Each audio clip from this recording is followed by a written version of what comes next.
ओवैसी की पार्टी बिहार में बनाएगी तीसरा मोर्चा। किशोर करोट लेंगे मुकेश सहनी, प्रशांत किशोर उतारेंगे कुछ सीटों पर प्रत्याशी।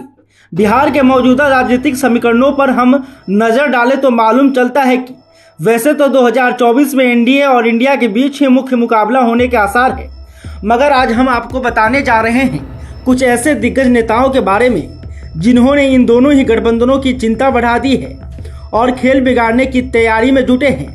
यह दिग्गज इन दोनों ही गठबंधन में शामिल न होकर चुनावी मैदान में उतरने की प्लानिंग कर रहे हैं। आइए समझते हैं विस्तार से इन सियासी दिग्गजों के बारे में। असदुद्दीन ओवैसी की पार्टी AIMIM लोकसभा चुनाव 2024 से पहले बिहार में तीसरा मोर्चा बनाकर मैदान में उतरेगी। पार्टी के प्रदेश अध्यक्ष अख्तरुल इमान पिछले महीने यह घोषणा कर चुके हैं। उनका कहना है कि AIMIM आने वाले चुनाव में राज्य के अंदर समान विचारधारा वाले दलों के साथ गठबंधन करेगी और इंडिया के खिलाफ चुनाव लड़ेगी। आपको बता दें कि AIMIM का सीमांचल और मुस्लिम बहुल कुछ सीटों पर प्रभाव है। बीते विधानसभा चुनाव में पार्टी ने 5 सीटों पर जीत भी दर्ज की थी। हालांकि आगामी चुनाव में इसका तीसरा मोर्चा कितना कारगर होगा यह तो वक्त ही बताएगा। विकासशील इंसान पार्टी के मुखिया मुकेश सहनी ने लोकसभा चुनाव 2024 को लेकर अपने पत्ते अभी नहीं खोले हैं। सहनी अभी बिहार समेत झारखंड और यूपी में यात्रा निकाल रहे हैं।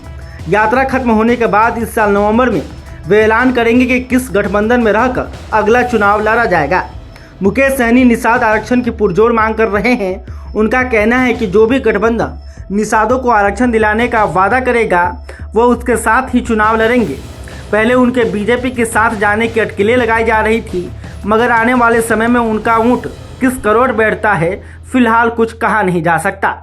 मौजूदा समय में उनके लिए एनडीए, इंडिया, तीसरा मोर्चा, इन सभी का विकल्प खुला है। बिहार में 10 महीने से जनसुराज पद यात्रा निकाल रहे चुनावी रणनीतिकार प्रशांत किशोर ने भी लोकसभा चुनाव लड़ने के संकेत दिए हैं। पिछले दिनों यात्रा के दौरान उन्होंने इस मुद्दे पर खुलकर अपनी बात रखी। पीके के मुताबिक पदयात्रा के दौरान लोगों ने उनसे चुनाव में उतरने का सुझाव दिया है। वे अपने जनसुराज अभियान की राजनीतिक दल में बदल सकते हैं या फिर निर्दलीय रहकर कुछ सीटों पर प्रत्याशियों का समर्थन कर सकते हैं। हालांकि इस पर अंतिम फैसला वे इस साल अक्टूबर महीने में करेंगे।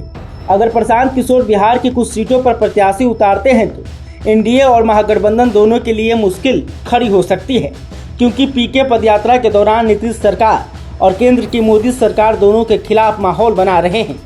आपको बता दें कि अभी 4 महीने पहले हुए MLC चुनाव में पीके की एंट्री ने सियासी पंडितों के होश उड़ा दिए थे। पीके समर्थित उम्मीदवार आफाक अहमद ने महागठबंधन उम्मीदवार को हराकर छपरा से जीत दर्ज की थी। आपको बता दें कि लोकसभा चुनाव में अब कुछ ही महीनों का वक्त बचा है। बिहार में मुख्यमंत्री नीतीश कुमार और आरजेडी सुप्रीमो लालू यादव की जोड़ी ने 6 दलों के साथ रखकर बीजेपी को चुनौती देने की तैयारी कर ली है। दूसरी तरफ बीजेपी भी उपेंद्र कुशवाहा, चिराग पासवान, जीतन मांझी, पशुपति पारस जैसे नेताओं को अपने खेमे में लाकर मजबूती से ताल ठोकने वाली है। बिहार में लोकसभा की 40 सीटें हैं। बीजेपी इन सभी सीटों पर एनडीए की जीत की रणनीति से मैदान में उतरने वाली है। प्रदेश से लेकर मंडल और बूथ लेवल तक पार्टी ने माहौल बनाने में जुटी है। बीजेपी अगले चुनाव में लोजपा रामविलास, रालोजपा, रालोजद और हम के साथ गठबंधन में उतरेगी। वहीं दूसरी ओर इंडिया में शामिल सीएम नीतीश की पार्टी जदयू, लालू की आरजेडी, कांग्रेस और वामदल एक साथ बीजेपी नित एनडीए के खिलाफ चुनाव में ताल ठोकेंगे। ऐसे में अगला चुनाव बिहार में दिलचस्प होने वाला है।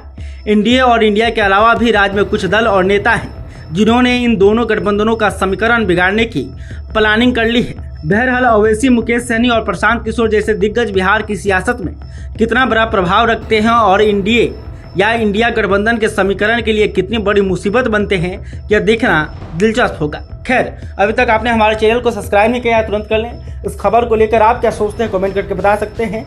वीडियो फेसबुक पर देख रहे हैं तो हमारे पेज को भी लाइक कर लें। बहुत बहुत धन्यवाद।